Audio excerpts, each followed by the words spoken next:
आदाब अर्ज़ MCN Urdu news में आपका इस्तकबाल। नाज़रीन, मैं हूँ क़ाज़ी मुहिउद्दीन। खबरों के सिलसिले को आगे बढ़ाने से पहले आइए एक नज़र डालते हैं आज की खास खबरों पर। औरंगाबाद ग्रेजुएट हल्का इंतखाब से MLC इलेक्शन के लिए डाले गए वोटों की गिनती का हुआ आगाज़। 5 मरहलों में होगी काउंटिंग मुकम्मल। पहली फेरी मुकम्मल होने तक सतीश चौहान थे 17,000 वोटों से आगे। वोट ज़्यादा होने के सबब वोटों की गिनती में हो रही है ताख़ीर। देर रात तक काउंटिंग जारी रहने का इम्कान।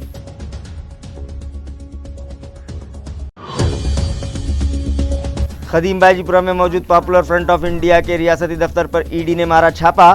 2 घंटे चली जांच में अहम दस्तावेजात लिए तहवील में। अहम मसाइल से तवज्जो हटाने मरकजी हुकूमत की कार्रवाई, PFI का इल्ज़ाम।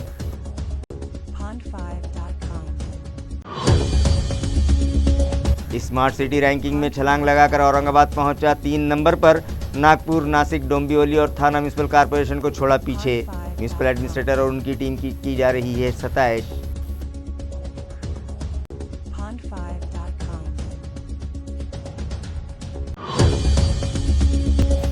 और कोरोना वायरस की रोकथाम के लिए MC इंतजामिया उठा रहा है पहले से भी ज़्यादा सख्त कदम। लापरवाह शहरियान की काउंसलिंग के लिए म्यूनसिपल हेल्थ ऑफिसर उतरी मैदान में। इंतजामिया से ताउन न करने वालों से वसूल किया जा रहा है जुर्माना। खबरें तफसील से। औरंगाबाद ग्रेजुएट हल्का इंतखाब से MLC इलेक्शन के लिए डाले गए वोटों की गिनती का आगाज़ आज सुबह से किया गया, लेकिन वोट ज़्यादा होने के सबब उनकी काउंटिंग में ताख़ीर हो रही है और रात देर गए तक नताइज का ऐलान किए जाने का इम्कान है। इस इलेक्शन में 2,40,796 वोट डाले गए। इन वोटों में से वैलिड और अनवैलिड वोट्स अलग अलग करने के बाद ही जीत के लिए वोटों का टारगेट तय किया जाएगा। इससे कबल पोस्टल वोट्स में से वैलिड और अनवैलिड वोट अलग अलग कर लिए जाने के बाद उनकी गिनती शुरू की गई। इस इलेक्शन में 1,248 पोस्टल वोट डाले गए, जिनमें से 175 वोट अनवैलिड पाए गए और 1,073 वोटों की गिनती शुरू की गई। इलेक्शन जराये से मौसूला इत्तला के मुताबिक वोट ज़्यादा होने के सबब वैलिड और अनवैलिड वोट अलग करके गिनती के लिए 25-25 वैलिड वोटों के गट्ठे बनाए जा रहे हैं, जिसके लिए वक्त लग रहा है। दोपहर के बाद वोटों की गिनती का असल अमल शुरू हुआ और 4 बजे तक 20,000 वोटों की ही गिनती हो पाई। वोटों की गिनती के लिए 56 टेबल लगाए गए हैं, जहां 290 मुलाजमीन 5 मरहलों में 2,40,649 वोटों की काउंटिंग करेंगे। एक फेरी में 56,000 वोटों की गिनती की जा रही है। वोट ज़्यादा होने के सबब गिनती में ताख़ीर हो रही है और नताइज रात देर गए तक जाहिर किए जाने का इम्कान है, जिसके लिए आप MCN अपडेट से जुड़े रहें। खदीम बाजीपुरा में मौजूद पॉपुलर फ्रंट ऑफ इंडिया के रियासती दफ्तर पर आज सुबह 10 बजे इन्फोर्समेंट डायरेक्टोरेट के अफसरान ने छापा मारा और 2 घंटों की तफ्तीश के बाद वहां से कुछ दस्तावेजात अपने साथ लेकर गए। ये इत्तला पॉपुलर फ्रंट ऑफ इंडिया के जिम्मेदारान ने दी है। आज सुबह ED के अफसरान खदीम बाजीपुरा में वाक़े पॉपुलर फ्रंट ऑफ इंडिया के रियासती दफ्तर पहुँचे और वहां जांच का आगाज़ किया। उस वक्त उनके साथ पुलिस डिपार्टमेंट के मकामी आला अफसरान भी मौजूद थे। ED के अफसरान ने 2 घंटों तक यहां जांच की और कुछ दस्तावेजात भी अपने साथ ले गए। इसी तरह एक मकामी ज़िम्मेदार, जिसका नाम सैयद कलीम बताया जा रहा है, उन्हें भी अपने साथ ले गए, मगर कुछ देर बाद उन्हें रिहा कर दिया गया। पॉपुलर फ्रंट ऑफ इंडिया के ज़िम्मेदारान का इल्ज़ाम है कि अवाम को दरपेश संगीन मसाइल पर से उनकी तवज्जो हटाने के लिए मोदी हुकूमत पॉपुलर फ्रंट ऑफ इंडिया को निशाना बना रही है, जबकि PFI गरीबों, बेकसों और मजलूम शहरियान की मदद के लिए हर वक्त पेश रहती है। कोरोना वबा के दौरान भी PFI के कारकुनान ने कोरोना से मुतासरा 100 से ज़्यादा महलूकीन की आखिरी रसूमात अदा की थीं।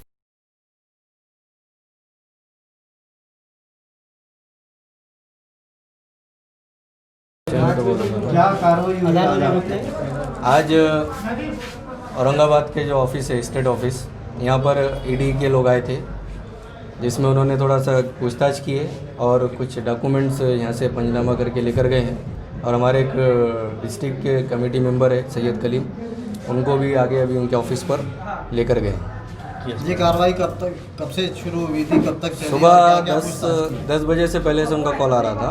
पहले उन्होंने हमारे स्टेट प्रेसिडेंट को किया कॉल, उसके बाद में मुझे कॉल आया था। जब से 10:30 बजे से यहाँ पर कार्रवाई चालू थी उनकी। तो आपको क्या लगता है ये ईडी की कार्रवाई का मकसद क्या है? ये ईडी की कार्रवाई का मकसद एक ही है, एक प्रेशर डालना है और लोगों का माइंड डाइवर्ट करना है, क्योंकि अभी एक किसानों का बहुत बड़ा मुद्दा चल रहा है, पूरी पब्लिक का भी जो है तो उधर ही ध्यान है, तो वहाँ से ध्यान हटाने के लिए पूरे ऑल ओवर इंडिया में ये किया जाने के चांसेस है। और इसके अलावा भी दूसरे ऑर्गेनाइजेशन या पार्टीज़ को भी जो है तो वो प्रेशराइज इस पर कर सकते हैं। तो पहले उन्होंने मुद्दा पॉपुलर फ्रंट है, क्योंकि सबसे बड़ा मुद्दा उनको मिलता है, कभी भी कुछ माइंड डाइवर्ट करना है तो एक नाम उनको मिलता है और वो है पॉपुलर फ्रंट ऑफ इंडिया। आपका नाम पॉपुलर फ्रंट ही क्यों? क्योंकि पॉपुलर फ्रंट ऑफ इंडिया हमेशा जो है तो लोगों के लिए खड़ी है, उनकी खिदमत के लिए। किस तरह की खिदमत हम लीगल इशू पे काम करते हैं, कई बार अगर राइट्स हो रहा है तो वहाँ पर लीगल एक्शन लेने के लिए हम जो है तो मेहनत करते हैं और लीगल अवेयरनेस का जो है तो हम काम करते हैं। इस तरह की हमारी बहुत सारी अच्छी खिदमत है और अभी कोरोना के पीरियड में भी हमने बहुत अच्छी जो है तो खिदमत अंजाम दी हैं पूरे इंडिया के अंदर। और इसमें औरंगाबाद में भी हमने 150 लोगों की जो कोरोना पॉजिटिव से जिनकी अमवात हुई थी उनकी हमने तदफीन की है। क्या कुछ लेकर गए ऑफिस से? ऑफिस से कुछ डॉक्यूमेंट्स लेकर गए, स्कॉलरशिप हम जो बांटते हैं लोग बच्चों को, हायर एजुकेशन वालों को, वो स्कॉलरशिप के डॉक्यूमेंट्स लेके गए और जो लीगल हम फाइट लड़ रहे हैं वो लीगल के डॉक्यूमेंट्स लेकर गए उन्होंने। और दिल्ली राइट्स में हमने जो कलेक्शन किए थे उसके कुछ वाचर वो लेकर गए। क्या लगता है ये पूरा मामला आपको डराया जा रहा है या क्या आगे काम नहीं करना आपने, क्या लगता है? असल में क्या है कि अभी जब से ये गवर्नमेंट आई है उसका मुद्दा ये है कि जो भी हक की आवाज़ उठाता है, क्योंकि अभी उनका जो अभी जो हालिया हुकूमत है उनका सोच ये है कि हिंदुस्तान के अंदर एक मनुस्मृति लाना है। और मनुस्मृति के लिए जो पूरे भारत में सबसे ज़्यादा एक अच्छी आवाज़ उठाने वाली तंजीम है वो पॉपुलर फ्रंट ऑफ इंडिया है। तो वो हर मुद्दा, चाहे वो हाथरस कांड रहो या कुछ भी कांड रहो, कई जो है अगर ऐसा लगता है कि मोदी हुकूमत घेरे में आ रही है तो फ़ौरन क्या करते हैं वो लोगों का जहन भटकाने के लिए पॉपुलर फ्रंट ऑफ इंडिया बोलकर बोलना चालू करते हैं कि कुछ भी हुआ भारत में, अगर कुछ भी प्रॉब्लम हो रहा है तो पॉपुलर फ्रंट ऑफ इंडिया बोलो और जो है लोगों का जहन भटका दो। इसके अलावा और कुछ नहीं है। वो चाहते हैं कि जो है हम जो हक की आवाज़ उठाने वाले हैं, चाहे मुस्लिम रहो नॉन मुस्लिम रहो, जिन पे जुल्म हो रहा है, जिन पे अत्याचार हो रहा है, हम जो है सबके लिए आवाज़ बुलंद करने वाले लोग हैं, हम लीगली फाइट करने वाले लोग हैं।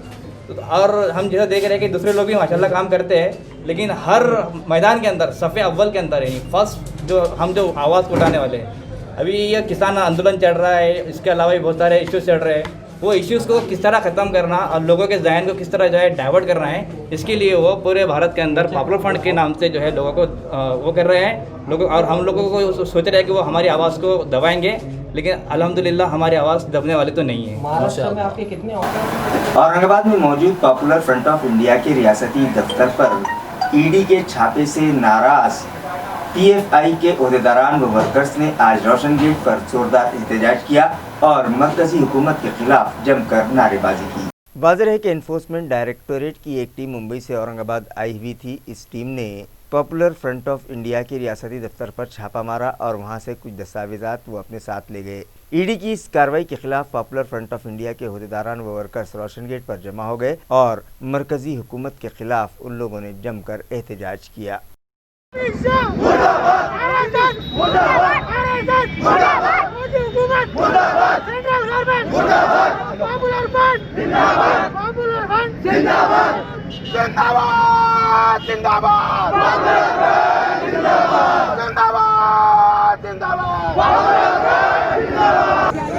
आज औरंगाबाद के रोशन गेट इलाके में पॉपुलर फ्रंट ऑफ इंडिया का एक प्रोटेस्ट मुनाकिद किया गया।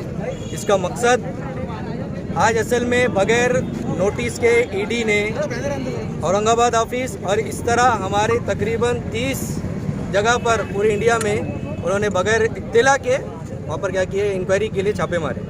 और इसी के साथ साथ जो बर्दाश्त की भी हद से बाहर है हमारे लिए कि हमारे नेशनल लीडरन की जो थे उन्होंने जाकर घरों पर इंक्वायरी की है। इस तरह उन्होंने बहुत मरतबा इंक्वायरी कर ली है, लेकिन कभी भी उनको कोई सबूत नहीं मिला है। पॉपुलर फ्रंट ऑफ इंडिया को बदनाम करने की हमेशा से ये साजिश करते आए हैं, लेकिन इनकी साजिश में हमेशा नाकाम होते रहे हैं। और वो कितना भी हमको दबाने की कोशिश करेंगे, हम दबने वाले नहीं हैं। वो जितना भी दबाने की कोशिश करेंगे और हम उभर कर आएंगे इंशाअल्लाह। और ये जितने भी जुल्म और ज़्यादती होती है, मजलूमों के लिए हम हक की आवाज़ हमेशा उठाते रहेंगे, कभी हम दबने वाले नहीं है। ये बात मोदी हुकूमत को भी अच्छी तरह मालूम है, लेकिन फिर भी अपना माइंड डाइवर्ट करने के लिए लोगों का जो है तो एक जहन एक मुद्दे पर रहता है, उस मुद्दे से हटाने के लिए मोदी हुकूमत की हमेशा से ये चाल रही है कि किसी ना किसी तरह किसी एक ऑर्गेनाइजेशन को जो सबसे ज़्यादा पहले जो है तो आवाज़ उठाती है उसका लाकर एक नाम सामने रख दिया जाए इल्ज़ामात लगाकर, और वो इल्ज़ामात कभी साबित नहीं होते हैं। आज भी पूरे इंडिया में मोदी हुकूमत ने ईडी के जरिए पॉपुलर फ्रंट ऑफ इंडिया को बदनाम करने के लिए ईडी को ऑफिसर्स में भेजा, हमारे नेशनल लीडरान को बदनाम करने के लिए, उनको हरेसमेंट करने के लिए उनके घरों पर जाकर उनके इंक्वायरी की है। ये हम कतई बर्दाश्त नहीं करेंगे। पॉपुलर फ्रंट ऑफ इंडिया का एक भी लीडर इसको बर्दाश्त नहीं करेगा, और इसके लिए हम जो भी लीगल हम कर सकेंगे हम उसके खिलाफ जो है तो उनके खिलाफ करते रहेंगे। और इस तरह की, और जब भी वो कार्रवाई करने के लिए आएंगे और हम सड़कों को इस तरह हम आकर सड़कों पर उतरेंगे, और सड़कों पर उतरना ही नहीं, हम रोड भी ब्लॉक कर सकते हैं। हमारे लीडरान के साथ अगर कुछ करते हैं हम रोड ब्लॉक कर सकते हैं, हम ट्रेन के जो तो रास्ते रोक सकते हैं। ये भी हम करेंगे, औरंगाबाद में क्या पूरे मुल्क में हम करेंगे। मोदी हुकूमत को बाज आना चाहिए। दिल्ली में जो है तो सीए एनआरसी के खिलाफ जब लोग आवाज़ उठाना शुरू करें, उनको दबाने के लिए फसादात को भड़काया गया, और फसादात जब किए गए, जो जालिमीन जो घूम रहे हैं उनको अरेस्ट करने के बजाय जो तो हमारे लीडरान को जो तो अरेस्ट किया गया और उनके पास कोई सबूत नहीं और छोड़ दिया गया। लोगों का माइंड डाइवर्ट करने के लिए मोदी हुकूमत हद से ज़्यादा नीचे गिरती है, और अल्लाह ताला उसको और गिराएगा। रियासती सतह पर स्मार्ट सिटी की दर्जाबंदी में औरंगाबाद को तीसरा मकाम हासिल हुआ है, जिस पर म्यूनिसिपल एडमिनिस्ट्रेटर वो smart city development corporation limited के chief executive officer Astik Kumar Pandey और उनकी टीम की कारकर्दगी की सराहना की जा रही है।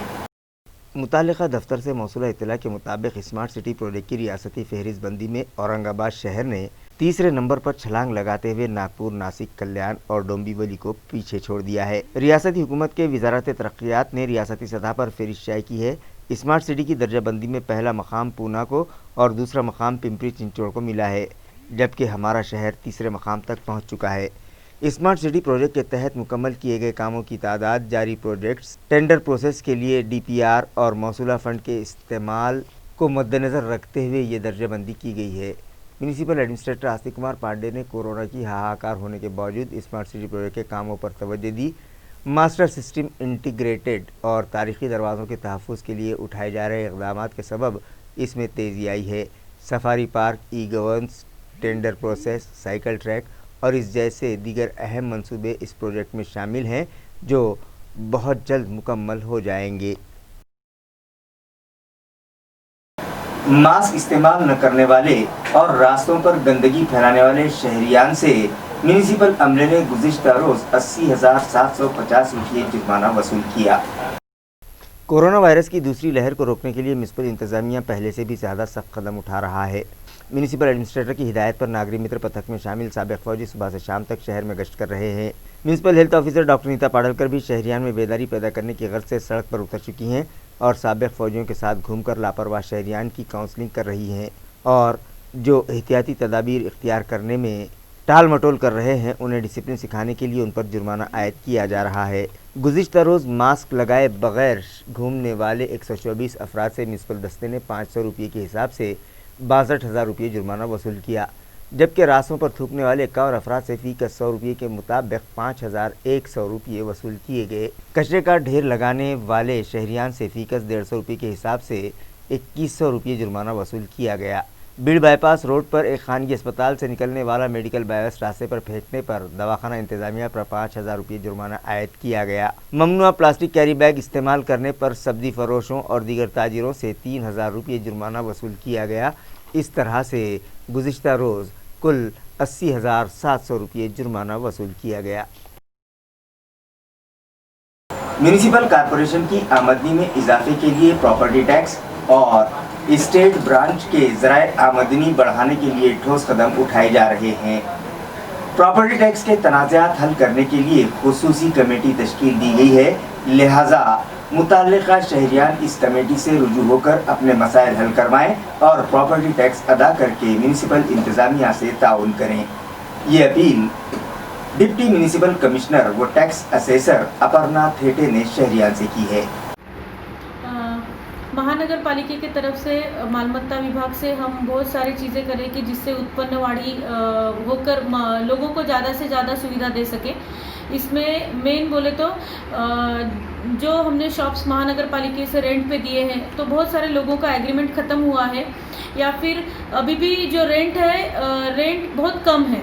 तो हम लोगों ने उनको सभी को आह्वान किया है और नोटिसेस भी दिए हैं कि जो लोग अभी भी ऑक्यूपाई करके रखे हैं लेकिन एग्रीमेंट ख़त्म हुआ है तो उन लोगों ने आना और हमारे साथ एग्रीमेंट करना, और जो रेडी रेकनर से रेट है वो रेट से हम उनको भाड़े वसूली करेंगे। दूसरा बोले तो जहाँ जहाँ सबलीज किए वाला है तो वो हमने आइडेंटिफाई किया है, वो लोगों से भी जो महानगर पालिका का ठहराव हुए वाला है कि सबलीज वाले लोगों से 1.5% मतलब 1.5 गुना ज़्यादा भाड़ा लेना, तो वो लोगों से भी हमने नोटिसेस भेजने का काम शुरू किया है। और उत्पन्नवाड़ी में तीसरा एक इजाफा करने के लिए हम लोगों ने टावर मोबाइल होर्डिंग जो है जहाँ जहाँ होर्डिंग लगाए हैं प्राइवेट प्रॉपर्टीज़ पे, तो उनका सर्वे शुरू किया है कि वो होर्डिंग्स पे हमारा कितना मतलब उत्पन्न बढ़ सकता है और हमें एक्चुअल में कितना भी मिल रहा है। तो इसके हिसाब से होर्डिंग का भी जो रेट है वो हम इजाफा करके महानगर पालिका का उत्पन्न कैसे बढ़ सकता है इसके बारे में हम बहुत सारी कार्रवाइयाँ कर रहे हैं। और मालमत्ता कर के बारे में मैं ये कहूँगी कि जो लोगों का कोर्ट मैटर है या फिर जो कोर्ट में नहीं गए हैं लेकिन ऐसे डिस्प्यूटेड केसेस है कि जिसमें ज़्यादा टैक्स लगाया गया है या फिर बैक डेट से हमने इफ़ेक्ट दिया है और वो तब से उन्होंने कब्ज़ा किया नहीं होगा, तो ऐसे जो भी केसेस है तो मैं महानगर पालिका से आपको आह्वान करती हूँ कि आपने हमें अप्लाई करें ना, और आप लोगों की हम कर अदालत के जैसा एक समिति गठित की है कमिश्नर सर ने, तो वो समिति के सामने सब प्रकरण रख के जल्दी से जल्दी उनका निपटारा करके आप लोगों को जो योग्य टैक्स है वो टैक्स के बारे में हम निर्णय देंगे। तो ज़्यादा से ज़्यादा लोगों ने नागरिकों को यही मेरा निवेदन है कि छोटी छोटी चीज़ों के लिए जो आपके प्रकरण पेंडिंग है तो वो जल्द से जल्द निपटारा करने के लिए हम लोग जो अभी मैकेनिज़्म खड़ा किया है तो उसमें आप लोगों ने अप्लाई करना और जल्द से जल्द आपका टैक्स रेगुलराइज करके लेना। और मैं सभी नागरिकों को ये निवेदन करती हूँ कि आप लोगों के पास जो भी मालमत्ता कर और पानी पट्टी की मतलब थकबाकी है और करंट ईयर का भी जो आपको बाकी है तो आप लोगों ने अगर भर दिया तो ज़्यादा से ज़्यादा हम लोग वही डेवलपमेंट के काम में वो यूटिलाइज कर सकते हैं और आपको हम ज़्यादा से ज़्यादा सुविधा देने की कोशिश कर सकते हैं। तो इसीलिए सभी लोगों से ये आह्वान है कि उन्होंने महानगर पालिका को सभी आपके पास जो पेंडिंग टैक्स है वो भर के सहकार्य कर। और जो लेआउट है मंजूर लेआउट उसमें जो महानगर पालिका या किसी आमदार जी या खासदार साहब के निधि से जो हॉल बांधने वाले हैं तो लेआउट में के जो हॉल है तो वही कॉलोनी के लोगों के लिए यूटिलाइज करने के लिए हम लोग अभी एक जाहिर प्रकटन दे रहे हैं जिसमें वो लेआउट के सोसाइटी के मेंबर्स ने हमारे पास अप्लाई करना और वो हॉल 1000 रुपये प्रति माह से हम उनको देंगे। उसकी देखभाल दुरुस्ती भी उन्होंने ही करनी है और उसका यूटिलाइजेशन भी उन्होंने ही करना है। तो इसके आगे जो ऐसे बहुत सारी कंप्लेंट्स आती है कि कोई हॉल ना दुरुस्त है या फिर हॉल में किसी ने कब्जा किया है तो ये सब चीज़ें इसके आगे ना हो, इसके लिए एक कमेटी और जनरल बॉडी का ठहराव हुआ था, उसके हिसाब से हम लोगों ने अभी पूरी कार्रवाई की है और जाहिर प्रकटन भी दिया है। तो लोगों से मेरी ये गुजारिश है कि वो जो कॉलोनी में वो लेआउट के हॉल है वो लेआउट में के हॉल उन लोगों ने हमें अप्लाई करना और हम लोग उनसे 3 साल का करारनामा करके उन लोगों को वो भाड़े से देने वाले हैं।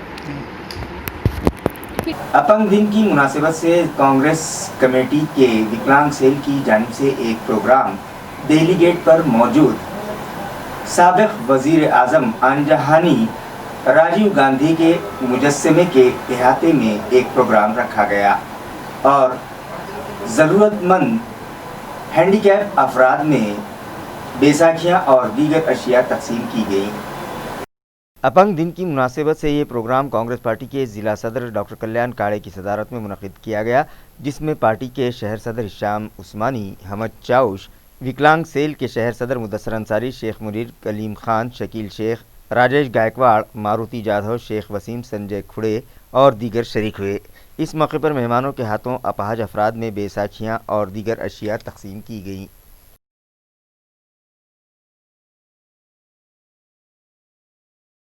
दिसंबर वर्ल्ड हैंडीकैप डे के मौके पे शहर कांग्रेस कमेटी विकलांग सेल की जानिब से यहाँ दिल्ली के राजीव गांधी जी के मुजस्मे पे एक प्रोग्राम आयोजित किया गया था, जिसमें हमारे जिला अध्यक्ष आदरणीय कल्याण काले साहब, शहर अध्यक्ष हिशाम उस्मानी साहब और तमाम हमारे कांग्रेस के सीनियर लीडर्स और तमाम विकलांग लोग यहाँ आज आए थे।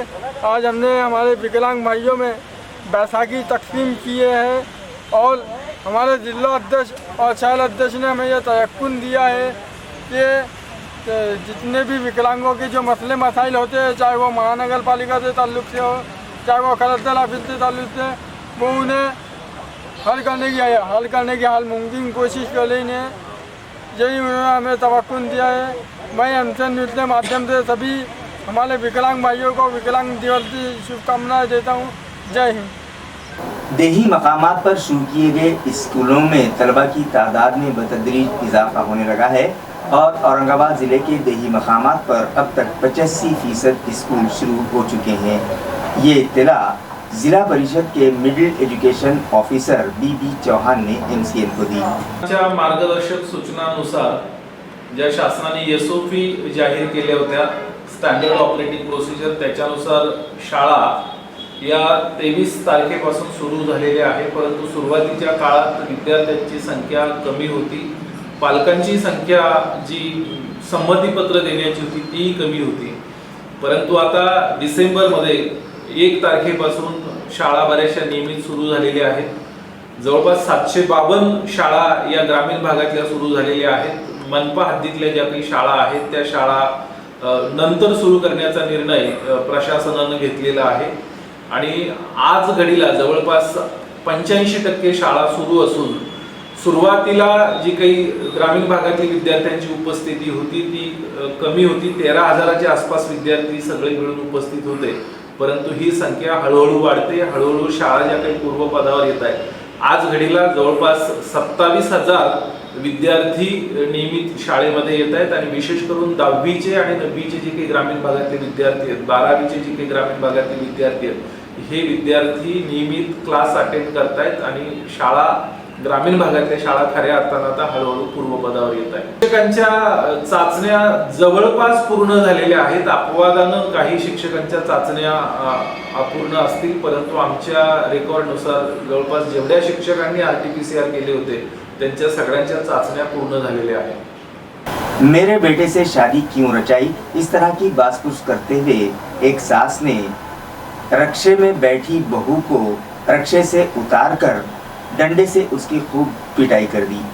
ये मामला मुकुंदवाड़ी पुलिस स्टेशन में दर्ज किया गया है। मजीद तहकीकात पुलिस कर रही है।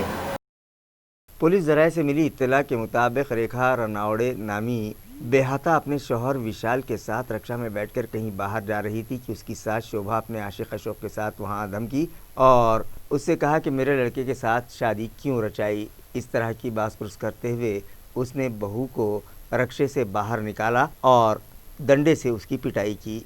इस मामले में रेखा रनावड़े की शिकायत पर उसकी सास के खिलाफ केस दर्ज कर लिया गया है, मगर रेखा की सास अपने आशिक के साथ फरार हो गई है।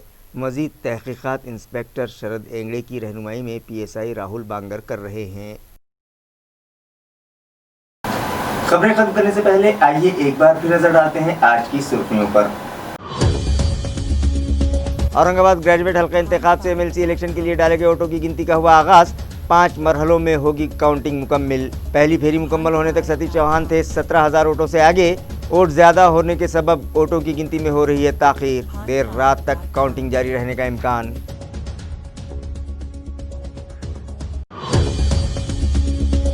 खदीम बाजीपुरा में मौजूद पॉपुलर फ्रंट ऑफ इंडिया के रियासती दफ्तर पर ED ने मारा छापा। 2 घंटे चली जांच में अहम दस्तावेजात लिए तहवील में। अहम मसाइल से तवज्जो हटाने मरकजी हुकूमत की कार्रवाई, PFI का इल्ज़ाम।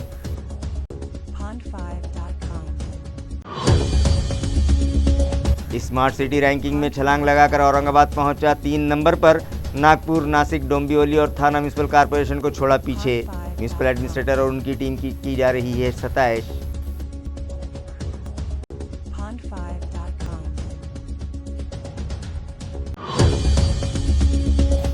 और कोरोना वायरस की रोकथाम के लिए एमसी इंतजामिया उठा रहा है पहले से भी ज़्यादा सख्त कदम। लापरवाह शहरियान की काउंसलिंग के लिए म्यूनसिपल हेल्थ ऑफिसर उतरी मैदान में। इंतजामिया से ताउन न करने वालों से वसूल किया जा रहा है जुर्माना। इसी के साथ एमसीएन उर्दू न्यूज़ अब यहीं खत्म होती है। कल फिर मुलाकात होगी कुछ और खबरों के साथ। तब तक के लिए मैं काजी मुहिउद्दीन आपसे इजाज़त चाहता हूँ। खुदा हाफ़िज़।